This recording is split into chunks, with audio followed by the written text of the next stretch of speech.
ó Pai de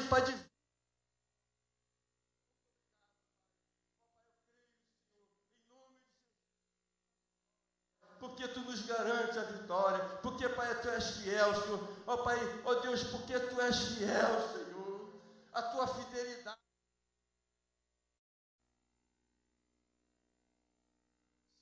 Abrirmos juntos a palavra de Deus em Gênesis 4, versículo 1. Gênesis 4, verso 1.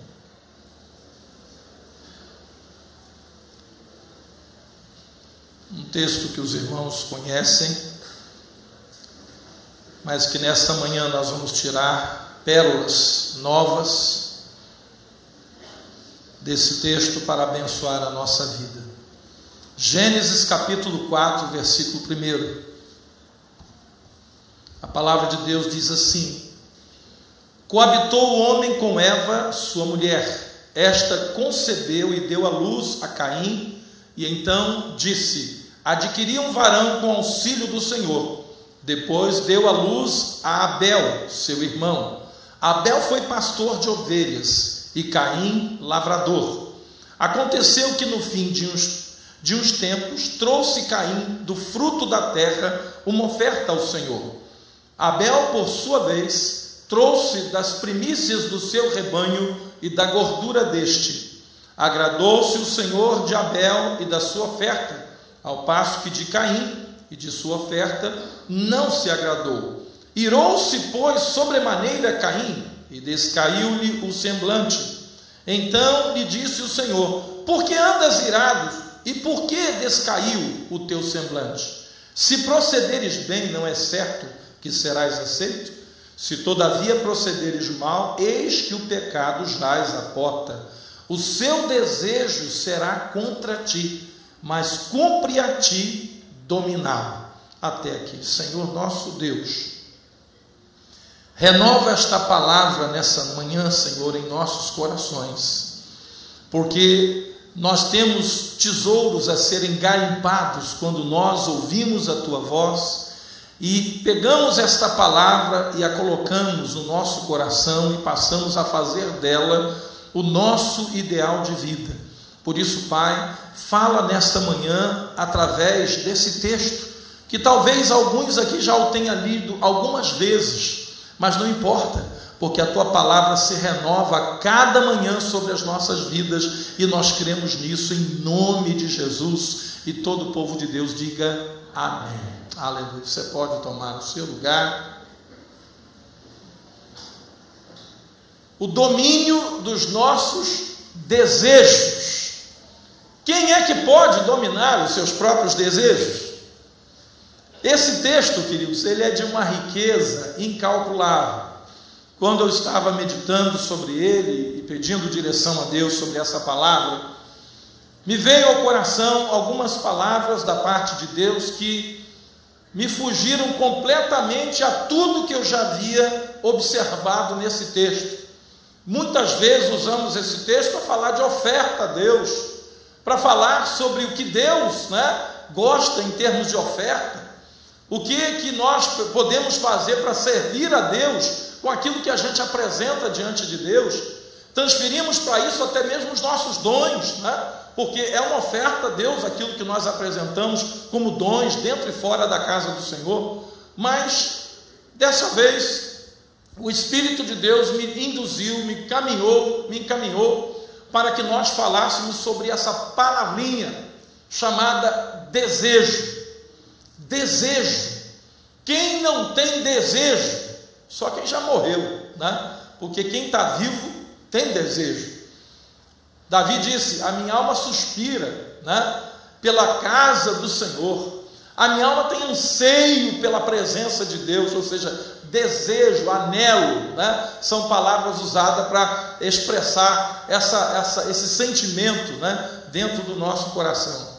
E esse texto é rico para nos mostrar como funcionam as nossas emoções quando movidas pelo desejo.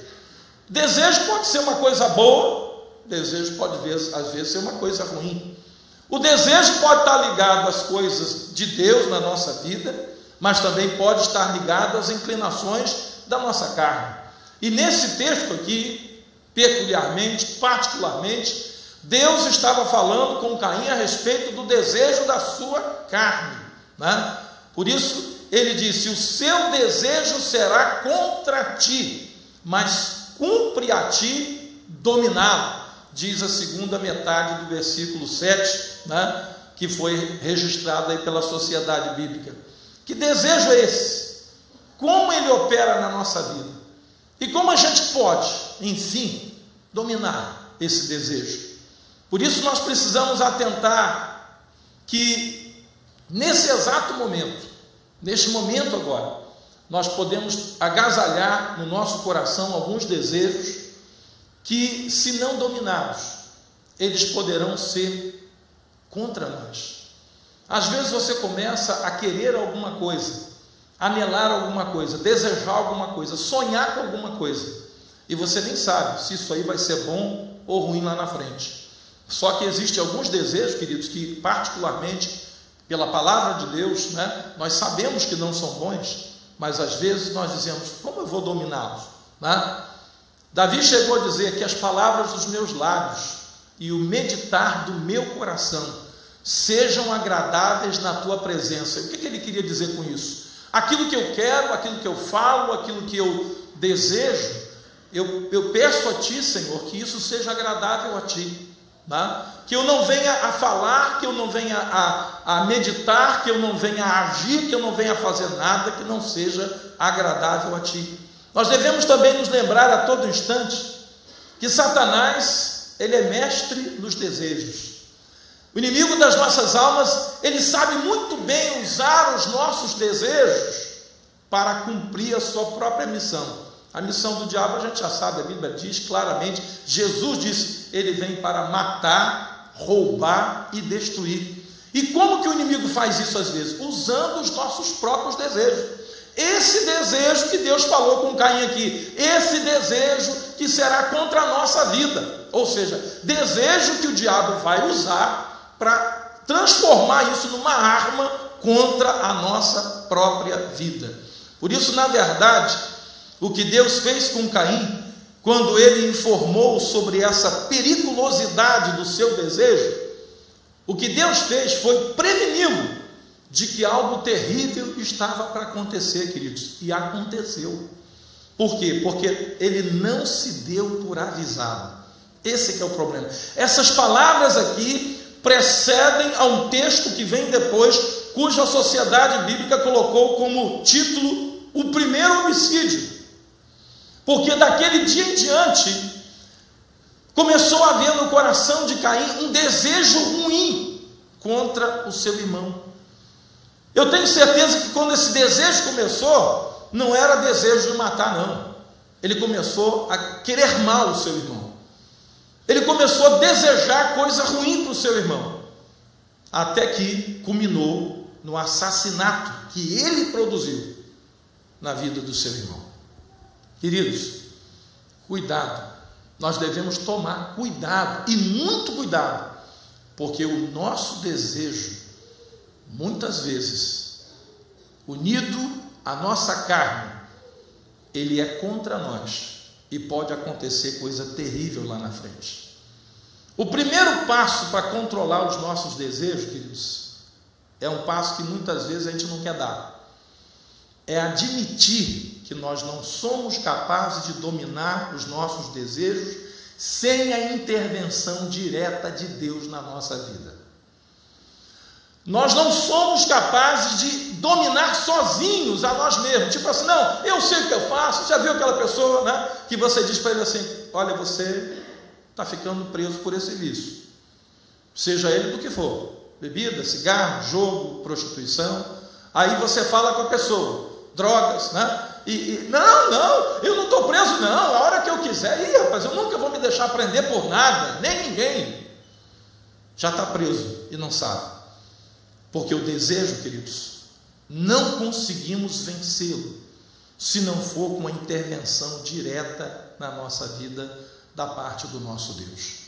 E aí a gente percebe o que Jesus queria dizer com aquele texto que foi registrado em João 15:5: sem mim nada podeis fazer. Querido, sem Jesus a gente não consegue controlar nem os nossos desejos.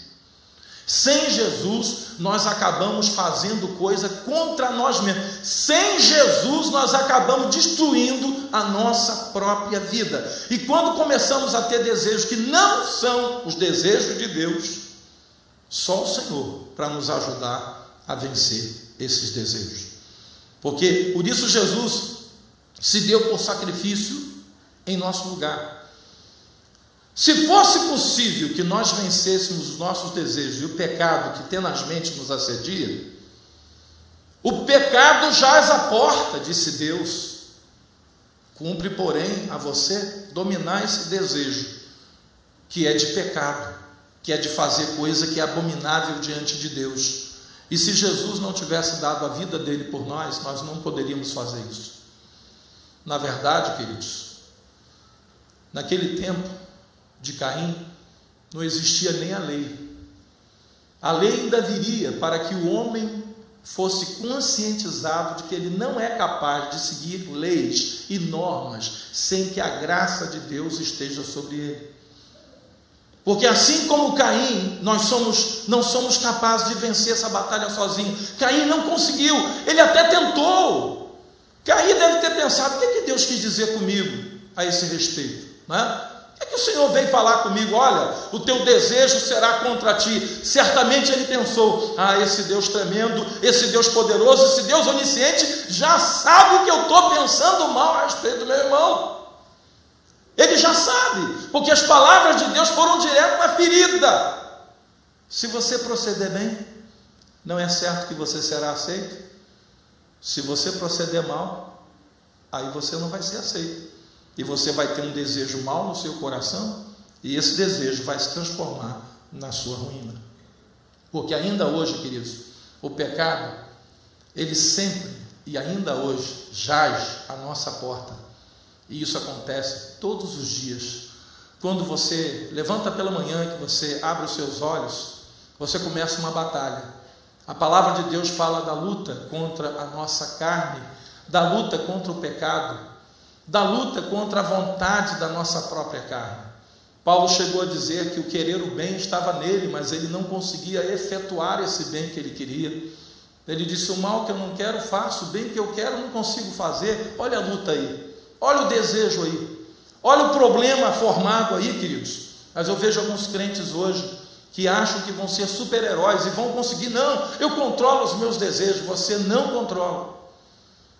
Ou Deus controla a nossa vida, ou nós não controlaremos os nossos desejos. Isso aí é fato consumado, não tem como ser diferente disso. O segundo passo é nós entendermos que a nossa luta não é contra o nosso irmão, nem contra as pessoas que nos rodeiam. Primeiro passo é você entender que você não vence sem a direção de Deus, sem que o Senhor tenha controle total. Não é parcial não, tá, querido? Controle total da nossa vida. O segundo é entender que a nossa luta não é contra pessoas, não é contra o seu irmão, não é contra aquele que está prosperando no seu caminho, porque tem gente que olha o outro prosperando e não gosta, né? E foi o que aconteceu com Caim. Esse erro cometido por Caim ainda hoje é repetido por nós, por uma igreja que foi convidada por Deus a viver na graça, mas ainda está debaixo das mesmas influências e cometendo às vezes os mesmos erros.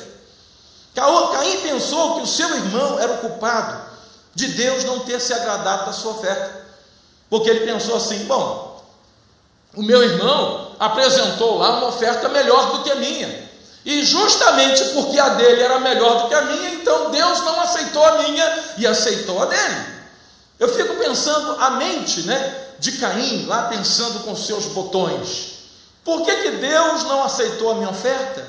Afinal de contas, eu lavrei a terra, eu tive trabalho, eu plantei, eu reguei, eu cuidei, eu colhi, e depois de todo esse sacrifício, eu trouxe uma oferta para Deus e Deus não se agradou dela. Ao passo que o meu irmão era um boa vida, não fez nada. O animal estava lá no campo comendo sozinho, cresceu, ele não fez nada, só deixou o animal comer. E depois ele vai lá, pega lá, mata um novilho, mata lá um cordeiro e coloca lá a carne e a gordura diante de Deus e pronto, e Deus aceita a oferta dele e não aceita a minha.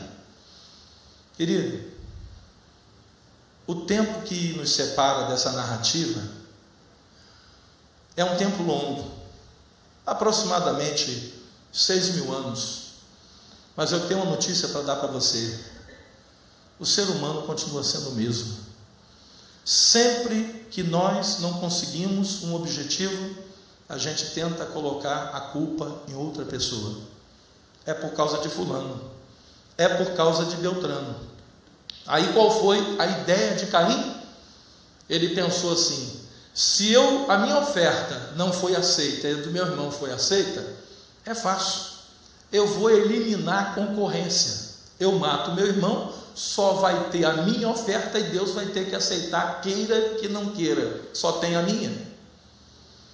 Querido, esse desejo hoje ainda é a mesma coisa, só que ao invés de reconhecer que ele precisava melhorar a sua oferta, ele achou melhor eliminar o seu irmão.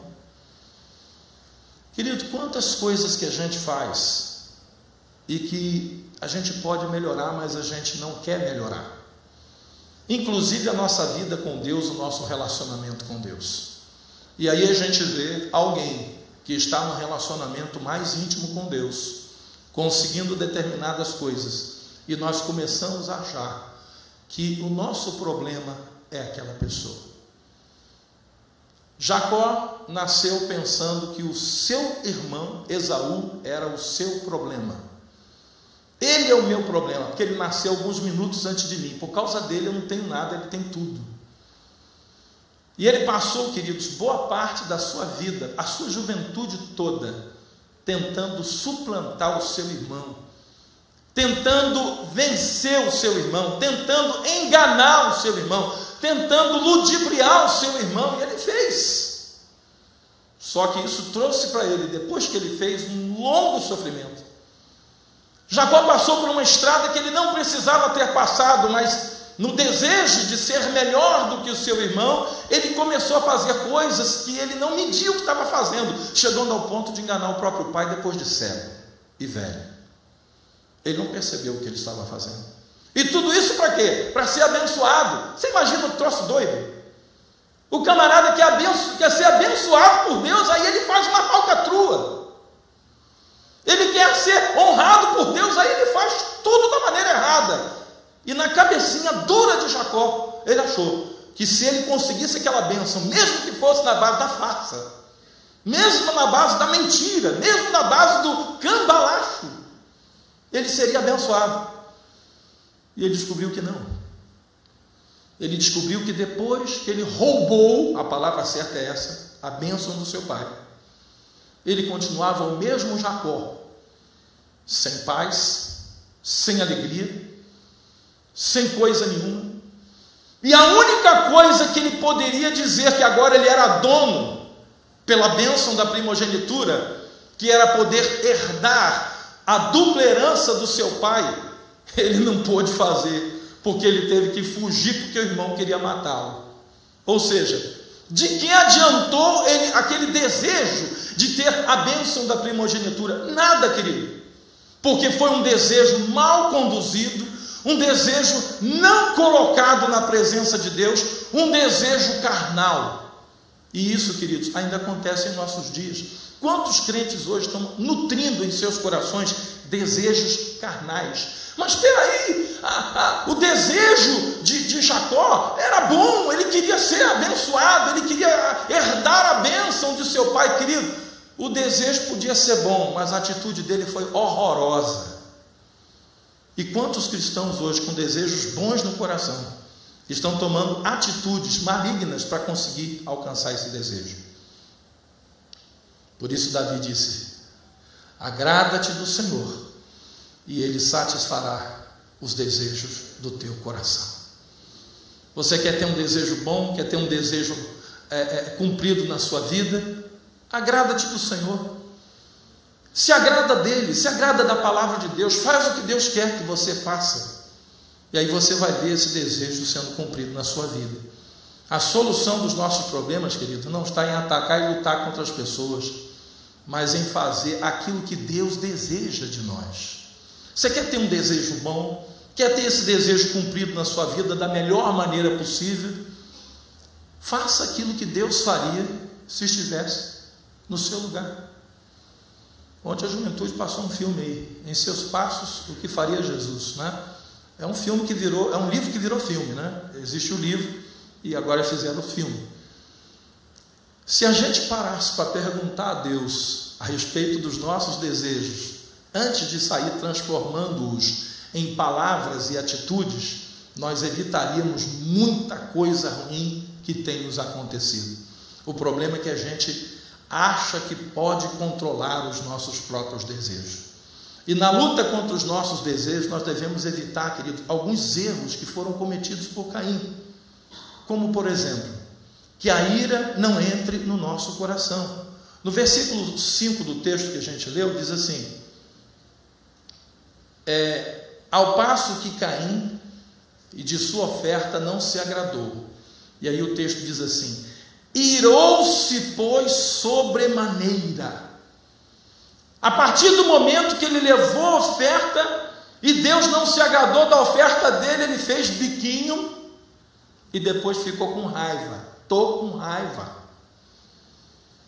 Mas ele ficou com raiva de quem? De Deus? Não, ele ficou com raiva do irmão, que nada, absolutamente nada tinha a ver com isso. Mas é aquela história que eu falei, né? Quando a gente não consegue uma coisa, a gente tem que achar um culpado por isso. Como a gente não pode culpar Deus, né? E não vai dar, não tem como, né? Queda de braço com Deus, a gente já sabe quem vai perder, né? Aí a gente imediatamente acha um culpado. É fulano, é Beltrano. Querido, primeira coisa, se você quer controlar os seus desejos, não entre pelo caminho da ira. Porque se você ficar com raiva de alguém, vou te dizer uma palavrazinha, um verbozinho chamado dançou. Você já dançou. Se você achar que o caminho da solução do problema que você, do desejo que você tem, daquilo que você almeja, daquilo que você quer alcançar, se você achar que é irar contra o seu irmão, vou te dar uma notícia ruim: perdeu. Já perdeu. Se começar se irando com alguém, zangado com alguém, eu estou zangado com o irmão fulano, com o irmão Beltrano, com o meu tio, com a minha avó, com o meu pai, com a minha mãe, perdeu. Já perdeu. Meu filho, esse não é o caminho que ele tinha que tomar. O primeiro caminho que ele tinha que tomar era de melhorar a oferta dele, mas ele achou que não. Ele achou que ele tinha que ficar com raiva do irmão. Segunda coisa, sabe? Antes de falar da segunda coisa, não tem pior conselheiro na nossa vida do que ira, tá? Mágoa, ressentimento, ódio, tudo está no mesmo barco. Se você usar esses sentimentos para você alcançar os seus desejos, eu vou te dizer, você vai ter o pior conselheiro da face da terra do teu lado. Porque a ira diz assim: vai lá, prejudica ele, olha, fala mal dele, olha, diz que ele é isso, diz que ele é aquilo. Aí depois no final não deu nada certo, porque ele também não tinha com quem falar, né? Caim estava num problema, ia falar mal de Abel com quem? Com o pai, com a mãe? Não ia dar certo, né? Então ele pensou assim: não tem jeito, esse cabra é só matando, não vai ter jeito. Porque se a minha oferta não é boa diante de Deus e a dele é, eu mato ele, pronto, eliminei a concorrência. Olha, isso aí, sabe quem foi que botou isso no coração dele? A ira. Ele foi se irar contra o irmão. Quer dominar o seu desejo? Não entre pelo caminho da ira. Segunda coisa: e descaiu-lhe o semblante. Semblante descaído. Quem quer controlar desejo e quer alcançar alguma coisa diante de Deus, não pode nem ir pelo caminho da ira e nem pelo caminho do semblante descaído. De vez em quando você encontra com algum irmão dentro da igreja e está assim, ó, bicudo e cabeça baixa. Irmão, o que está vendo com você? Você não tem vindo ao culto? Nada não. Todo mundo está vendo, tem alguma coisa, né? Aí eu perguntei, ele está querendo esconder? Não, ele está querendo que as pessoas perguntem mesmo. Porque quando a pessoa perguntar, ele vai começar a colocar para fora tudo aquilo que ele tem de ruim. Aí eu estou assim por causa de fulano. Eu estou assim por causa de Beltrano. Eu estou assim porque fulano falou, aconteceu, disse, fez, não sei o quê. Vou te dar uma outra notícia ruim. Dançou também, se você entrar por esse caminho. Nem ira, nem semblante descaído. Porque semblante descaído, você não consegue nem fazer o que você sempre fez bem. Você começa a fazer tudo mal. O diabo começa a bater palma para você. É isso mesmo, ele está se destruindo, é o que eu quero. E foi exatamente isso que Caim achou que ia resolver o problema dele. Ele começou a andar com semblante descaído para ver se Deus ficava com peninha dele. Vou te dar uma notícia mais ruim ainda. O teu biquinho e a tua cara feia e as tuas palavras negativas não comovem o coração de Deus nem um pouquinho. Pelo contrário, você vai se afastando de Deus a tal ponto que quando Deus falar com você sobre a coisa errada que você está fazendo, você não vai dar ouvido a Ele. Deus vai usar alguém para dizer: meu irmão, não faça isso, isso aí não vai ser bom para você, e você não vai acreditar. Você vai dar 300 milhões de razões para estar daquele jeito. Vai continuar fazendo aquilo, vai tomar conselho com a ira, vai se juntar com pessoas que estão que nem você. Querido, olha, Caim não pôde fazer isso porque só tinha ele e o irmão, os dois pais, e o pai e a mãe. Se tivesse mais gente, ele tinha feito isso. Toda pessoa com semblante descaído vai arrumar uma outra pessoa com semblante descaído para andarem juntos, para resmungarem juntos das mesmas coisas, para reclamarem juntos das mesmas pessoas e para começar a dizer: é por isso que eu estou desse jeito. Agora, quem está vivendo bem numa vida de comunhão com Deus e vê uma pessoa de semblante descaído, o que ela faz? Aconselha. Se a pessoa não quer se aprumar, ela sai de perto, porque não é bom que uma pessoa que está com seu semblante bom, né, a sua vida bem diante de Deus, fique muito tempo do lado de uma pessoa de semblante descaído, porque vai descair o semblante também. É por isso que eu digo, queridos, Deus não tem nem um pingo de complacência nem de compaixão daqueles que estão com semblante descaído. E a razão, o motivo desse semblante descaído é porque já está com ira no coração, com mágoa, com ressentimento. Esse é o caminho do domínio do desejo. Ou seja, o desejo domina a pessoa. Agora, quando a pessoa não se deixa dominar pelo desejo, aí ele não faz isso. Ele não se ira, ele não descai o semblante, ele continua fazendo mais e mais para Deus, com alegria, porque ele entende que o segredo para que ele consiga as coisas que ele vai receber de Deus não é ficar irado e nem com o semblante descaído. Terceira coisa é que nós não passemos a proceder mal, porque é uma caminhada, né? Primeiro o coração se ira, depois o semblante descai, e a terceira coisa é que a pessoa começa a proceder mal. No versículo 7 diz assim: se procederes bem, não é certo que serás aceito? Se todavia procederes mal, eis que o pecado jaz à porta, o seu desejo será contra ti. Querido, é uma caminhada, né? Primeira coisa, sentimento, ira, mágoa, rancor, tristeza, ressentimento. Depois a pessoa começa a andar, porque a boca fala do que o coração está cheio, aquilo que está dentro do nosso coração. Por isso Jesus disse que o que contamina o homem não é o que vem de fora, não é o que entra pela boca. O que contamina o homem é o que sai da sua própria boca, porque vem de um coração magoado, ressentido, e aí ele passa a falar tudo aquilo que ele não devia falar, e depois que ele começa a falar, ele também começa a fazer. E, meus irmãos, eu fico imaginando todos esses processos acontecendo na vida de Caim. Eu fico imaginando ele tramando a morte do irmão. Chamou o irmão para um determinado lugar, já com a intenção de matar o irmão. Queridos, a jurisprudência, né, a lei brasileira, quando vai julgar alguém, né, isso é levado em conta. Se foi uma coisa que aconteceu de repente, né? De repente surgiu ali uma briga e a pessoa não tinha nada a ver com aquela pessoa, nem nunca conheceu, não tinha nada contra ele, nunca tinha visto nem mais gordo, nem mais magro, mas numa atitude de momento, no momento de uma discussão, veio uma briga e saiu uma morte. A justiça veio de uma maneira. Agora, quando aquilo foi premeditado, calculado, medido, eu vou levar ele até ali, lá eu vou mandar ele olhar para o céu, olhar aquele negócio lá, depois eu sento uma pedra na cabeça dele, sabe aquilo calculado? E normalmente quem deixa ir entrar no coração e começa a andar de semblante descaído e começa a falar dos seus maus desejos, praticar é uma questão de tempo. Por isso que a palavra de Deus diz que nós devemos evitar o mal, devemos evitar andar pelo caminho mal. Por quê? Porque quando você começa a fazer isso, você transforma isso em palavras e daqui a pouquinho você está transformando isso em atitudes. O desejo que está no teu coração hoje, querido, precisa ser apresentado diante de Deus, precisa ser marcado na presença de Deus. Senhor, eu duvido que se Caim tivesse dito assim, ô Deus, olha aqui, eu estou com vontade de matar o meu irmão.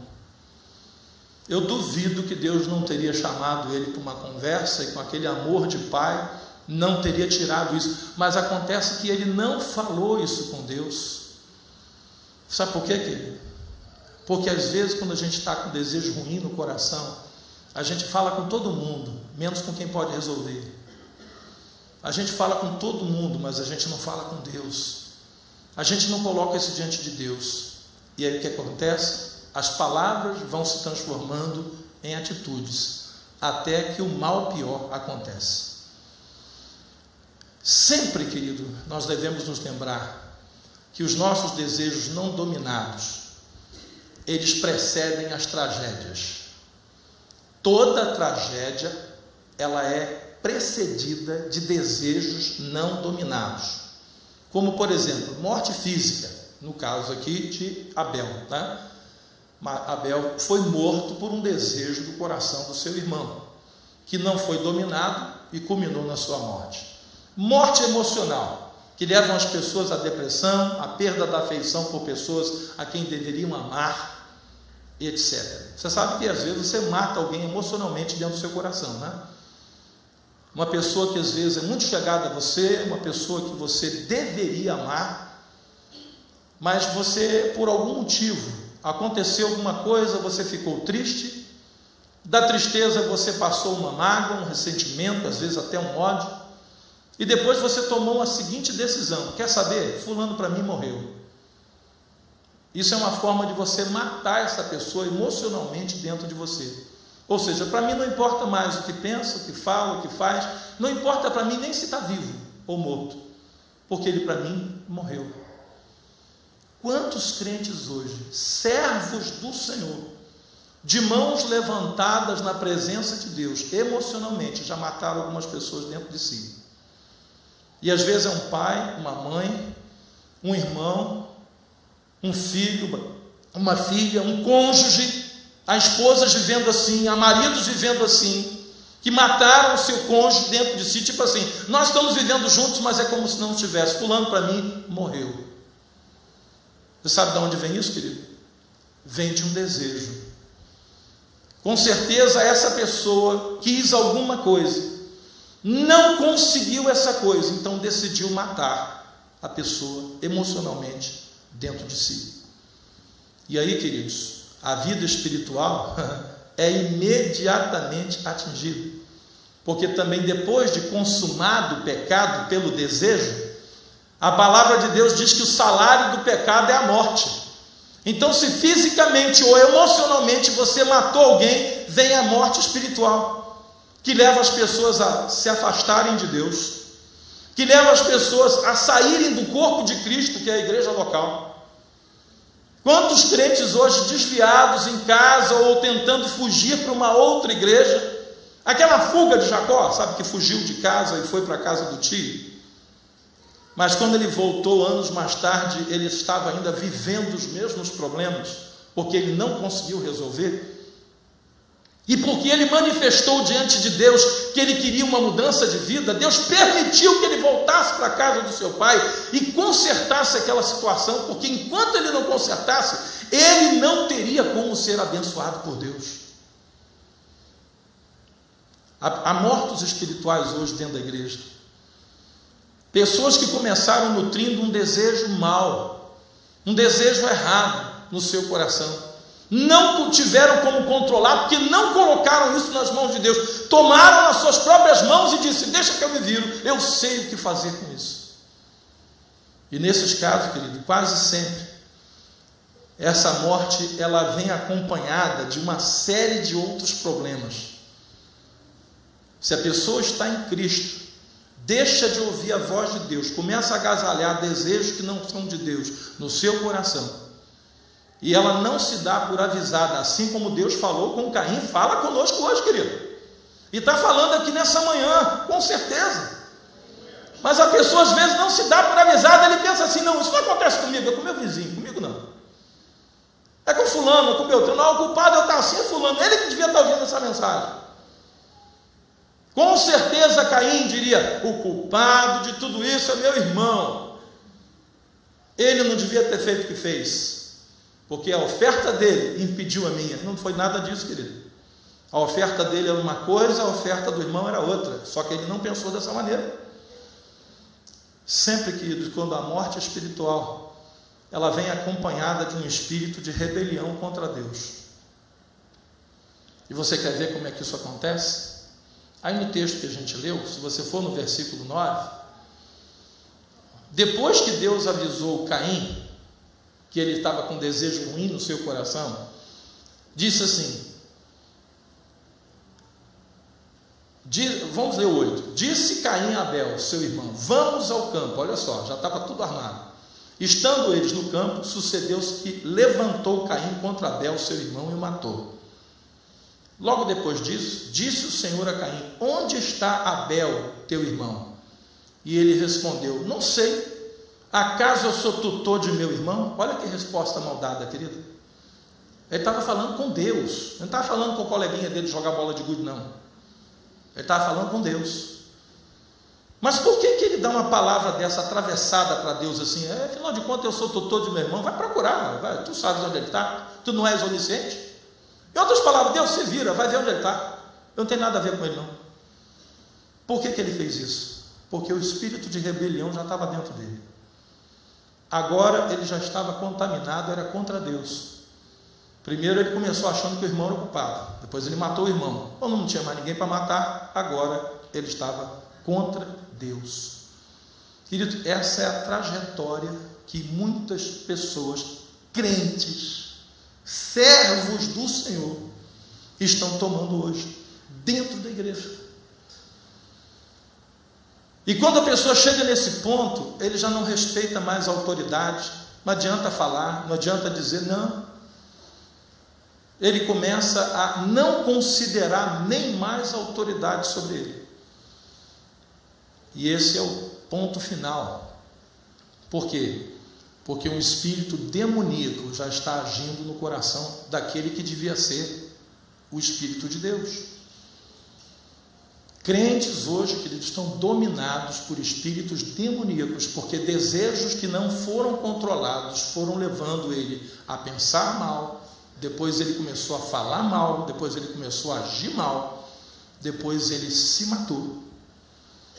Matou algumas pessoas ao seu redor, matou emocionalmente, feriu, destruiu, atingiu a sua própria família. Pessoas que amam não conseguiram resolver o problema. Por quê? Porque o teu desejo será contra ti. Cumpre, porém, a ti dominar esse desejo. Esse mesmo espírito de rebelião é também direcionado contra as autoridades constituídas por Deus. E aí você começa a entender porque que alguns filhos passam a abominar os seus pais. Porque que alguns alunos na escola não obedecem a professor nenhum. A autoridade na escola para eles não vale de nada. Nós temos passado isso aqui no I9, queridos. Crianças e adolescentes e jovens, cuja autoridade do professor para ele e nada é a mesma coisa. Eles estão contaminando a turma, e é com tristeza que eu digo isso. No próximo ano, o I9 vai convidar alguns alunos a se retirar da escola, porque já tentamos de tudo. Um espírito de rebeldia, de rebelião está instalado, e se a gente permitir que continue, outros serão contaminados. O mesmo acontece com a liderança em todos os aspectos. O crente dessa forma, ele vai perder o emprego. Sabe por que ele vai perder o emprego? Porque ele vai se levantar contra o chefe, contra a autoridade dele lá no trabalho. E se ele trabalha numa empresa privada, ele vai perder o emprego rapidinho. Talvez ele não perca se ele trabalhar para o governo, porque para o governo é mais difícil ser mandado embora. Mas se trabalhar numa empresa privada, ele não demora muito tempo dentro da empresa. E aí ele vem para a igreja, levanta as mãos e diz: Senhor, estou desempregado. Senhor, tu sabes que eu sou teu servo. Senhor, abre uma porta de emprego. Se foi por rebelião, como é que Deus vai abrir uma porta de emprego? E se Deus abrir e ele não se curar dessa rebelião, ele vai ser mandado embora de novo, outra vez, novamente. E nós já tivemos o desprazer de às vezes indicar irmãos para emprego, que depois a pessoa que deu o emprego disse: olha, eu acho bom se eu não indicar essa pessoa para trabalhar em outro lugar não, porque vai te envergonhar.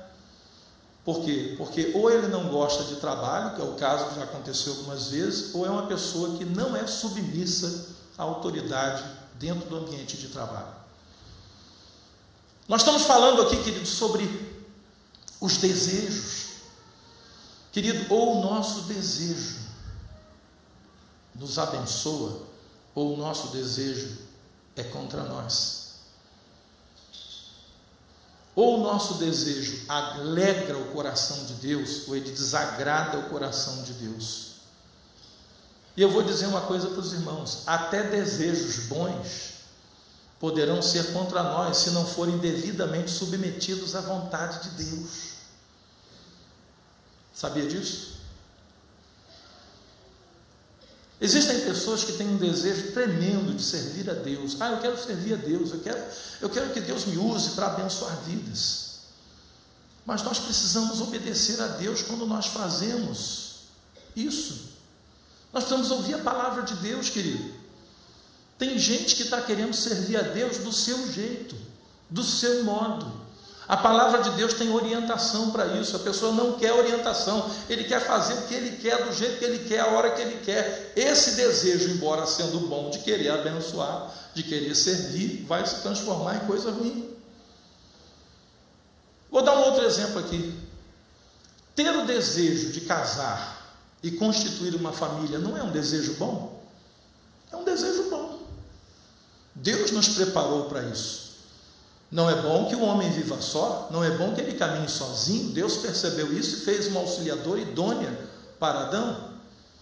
Queridos, o desejo de casar e constituir uma família é um dos desejos mais complementares na vida de um homem, de uma mulher.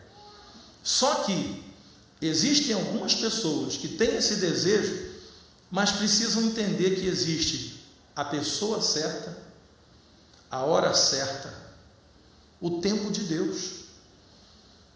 Eu já vi moça com um desejo de casar que casou mal. Por quê? Porque o desejo dela de casar tomou conta do coração dela de tal maneira que ela não ouviu a voz de Deus e casou com o primeiro que apareceu. Eu já vi rapazes com desejo de casar que não perguntaram para Deus: Senhor, essa mulher é a mulher da minha vida, é aquela que tu preparaste para mim. Não, que nada. Se eu olhei e gostei, se os meus olhos me encheram, me agradaram, eu não quero nem saber o que Deus pensa, que se Deus pensa ao contrário, ele vai ter que mudar de opinião. Tem gente que acha que Deus vai ter que mudar de opinião. Queridos, Deus não vai mudar de opinião. Quantos homens de Deus, quantos servos de Deus casaram mal?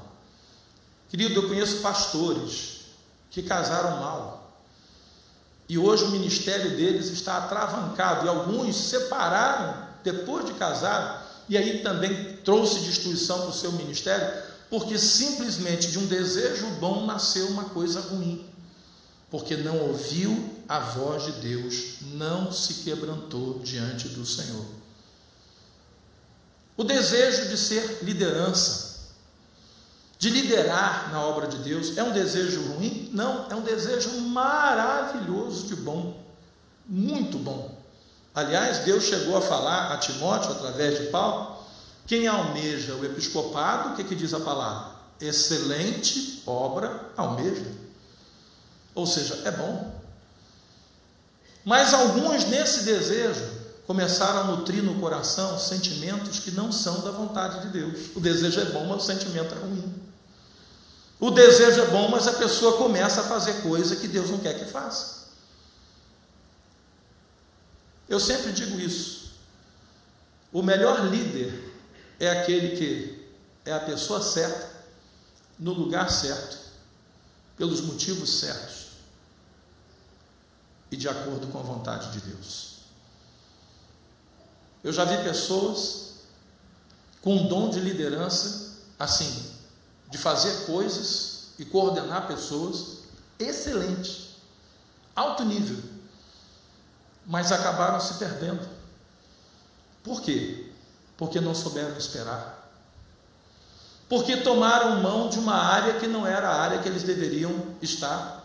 Viu o outro fazendo, achou legal, achou bonito e acha que também vai fazer. Acontece muito isso, querido, na área artística, né?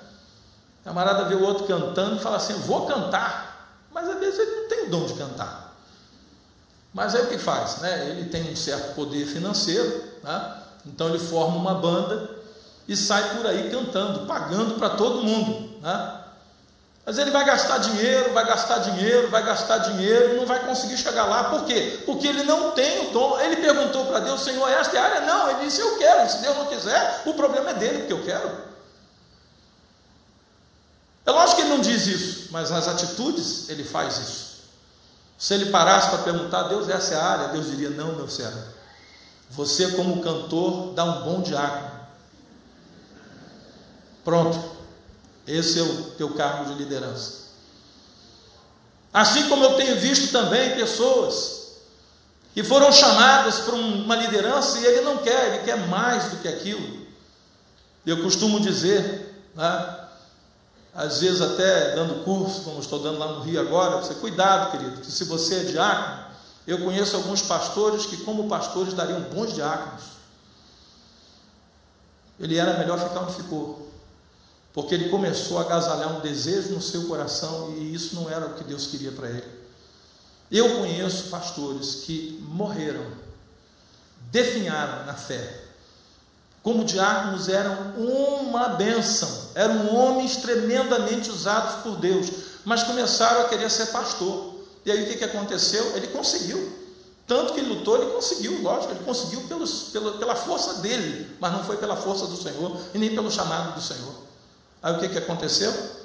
Ele foi um pastor mal sucedido, se tornou um pastor magoado, ressentido, porque as coisas que ele fazia não davam certo, a igreja dele não andava para frente, ele dava 2 passos para frente, 3 para trás. Aí ele começou a ficar zangado com Deus. Senhor, por que o ministério do fulano vai ou não vai? Por que acontece isso, Senhor? Ele sabe aquela história? E ele começou a querer matar os colegas em volta. Começou a querer eliminar a concorrência. Igualzinho. Até que ele terminou os dias dele, amargurado, triste. Coisa que ele não deveria ter começado a fazer. Eu conheço pessoas assim, que estão morrendo hoje no ministério. Por quê? Porque tomaram nas suas mãos um desejo, quiseram transformar esse desejo numa realidade. Não era isso que Deus queria para a vida dessa pessoa. Se você vai fazer qualquer coisa, se você vai se lançar em qualquer desejo, esse desejo precisa passar debaixo do crivo de Deus. Esse desejo precisa passar debaixo do cajado do Senhor na sua vida. E se alguma coisa não está bem, talvez Deus esteja dizendo para você, espere, esse não é o teu momento. Ou talvez o Senhor esteja tentando te avisar, olha, faz o que eu estou te pedindo agora e deixa eu cuidar do seu futuro. Eu vejo pessoas que por desejo querem fabricar o seu futuro. Ou seja, se Deus não faz, faço eu.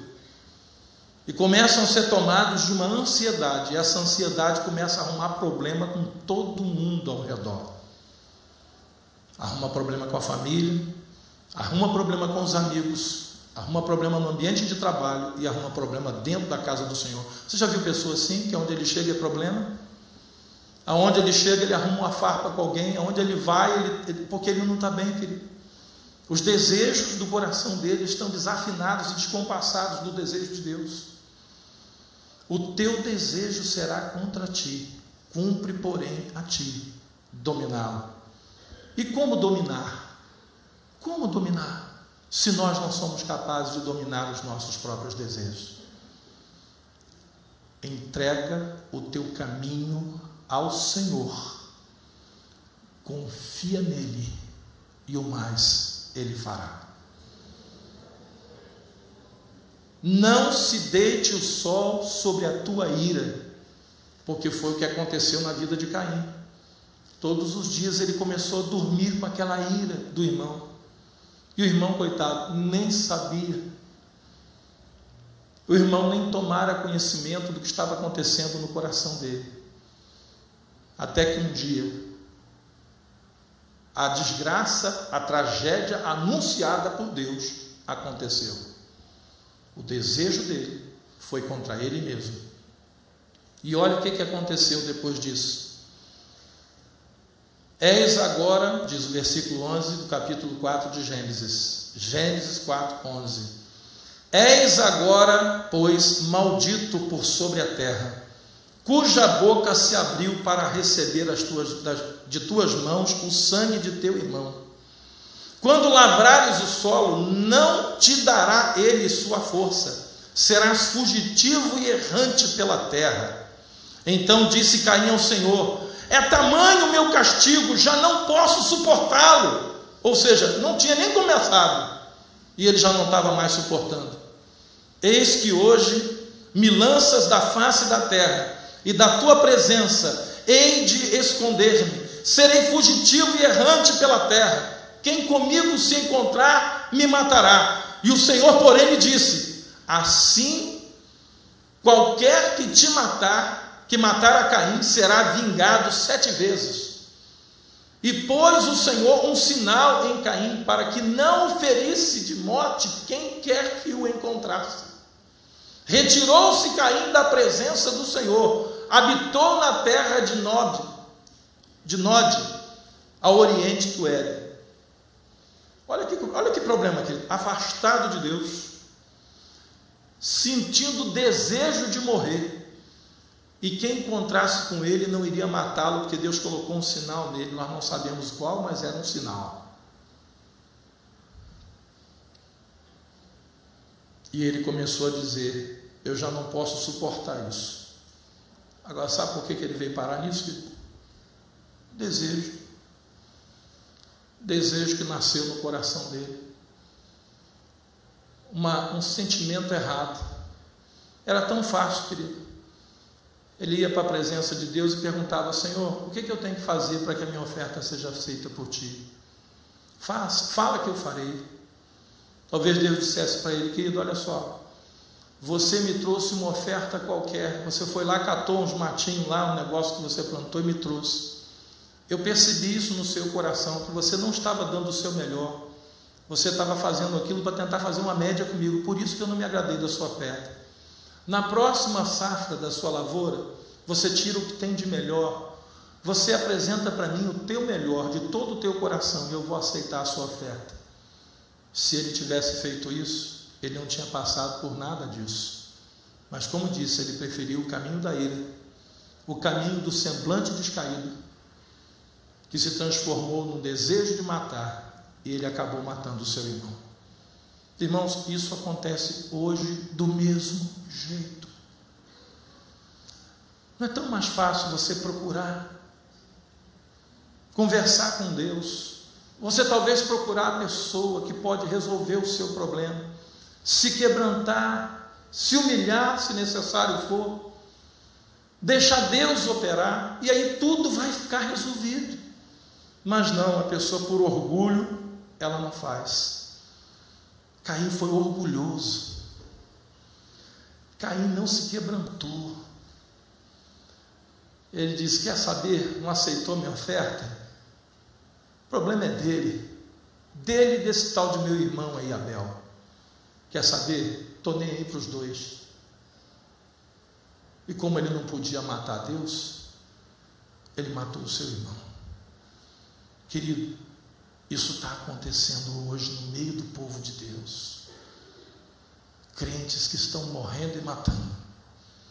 Crentes que estão deixando de fazer aquilo que Deus queria que eles fizessem, porque um desejo ruim começou dentro do coração.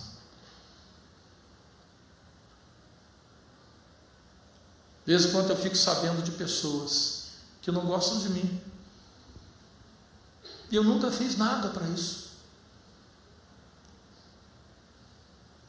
Eu digo: Deus, o que eu posso fazer para mexer nisso? Se essa pessoa soubesse o quanto eu amo, o quanto de bem eu quero para ela. Mas muitas vezes você fala isso e a pessoa não acredita, acha que você está tentando enrolá-la. Você fala e a pessoa prefere continuar com aquele sentimento ruim dentro do seu coração. Queridos, Deus está querendo nos conduzir ao melhor. Deus quer nos conduzir a uma sala do banquete, mas nessa sala só entra os que estão vestidos com vestes nupciais, com vestiduras brancas. E eu tenho visto crentes que, porque não têm as suas vestiduras brancas, alvejadas e lavadas no sangue do Cordeiro, estão ficando de fora dessa sala. Estão morrendo porque não estão comendo dessa mesa. Hoje de manhã aqui nós vamos celebrar a ceia. Mais uma vez o Senhor nos convida para entrar nessa sala, a sala do banquete. Eu digo a cada um que está me ouvindo aqui: aprecia, coloca diante de Deus para o Senhor apreciar os desejos do seu coração. Senhor, vê se há em mim algum caminho mau, disse Davi, e guia-me pelo caminho eterno. Por isso Davi foi chamado de homem segundo o coração de Deus. Pois quando Saul se levantou e tentou matá-lo, ele podia ter ficado com ódio mortal de Saul, com toda a razão. Saul, por inveja, queria matá-lo. Caçou ele como quem caça um animal. Matou os sacerdotes na intenção de matar Davi. Ele foi numa cidade, chegou lá, achou que Davi estava lá, ele não estava. Ele já tinha fugido de lá. Ele reuniu os sacerdotes da cidade e mandou matar todo mundo. Davi podia dizer: Senhor, como que eu vou amar um homem desse que me mata, e tenta me matar, e mata até sacerdote por causa de mim? Mas ele não nutriu no seu coração outro desejo, senão de que Deus o abençoasse.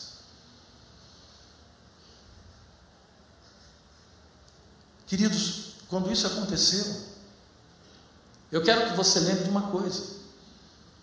Samuel já tinha entrado na casa de Saul, derramou azeite sobre a sua cabeça e disse na presença dos seus irmãos e do seu pai, seus pais: hoje Deus se proveu de um rei. Ungiu ele como rei. Ele podia ter dito: não, Deus me falou que eu vou ser rei, esse Saul tem que morrer porque ele já era. Ungido sou eu, Deus me ungiu. E quantos querem dizer isso, né? Não, o Deus me ungiu, eu sou ungido do Senhor. Querido, você pode ser ungido do Senhor, mas tem o tempo de Deus.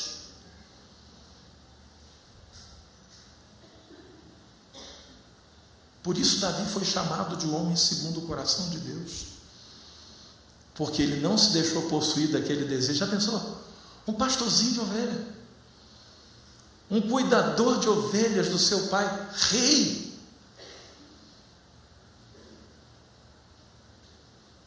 Até Jonatas, filho de Saul, reconheceu a unção de Deus sobre a vida de Davi, e nem por isso Davi se achou no direito de pedir a morte de Saul.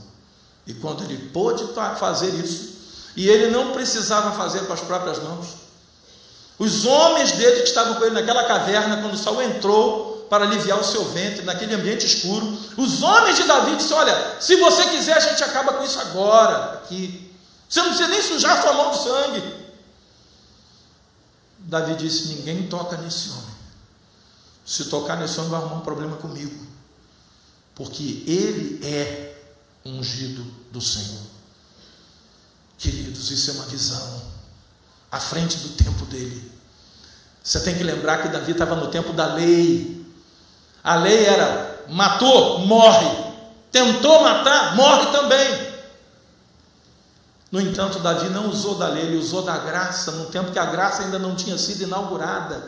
E eu fico pensando hoje com a graça inaugurada, tem uns crentes que querem viver na lei.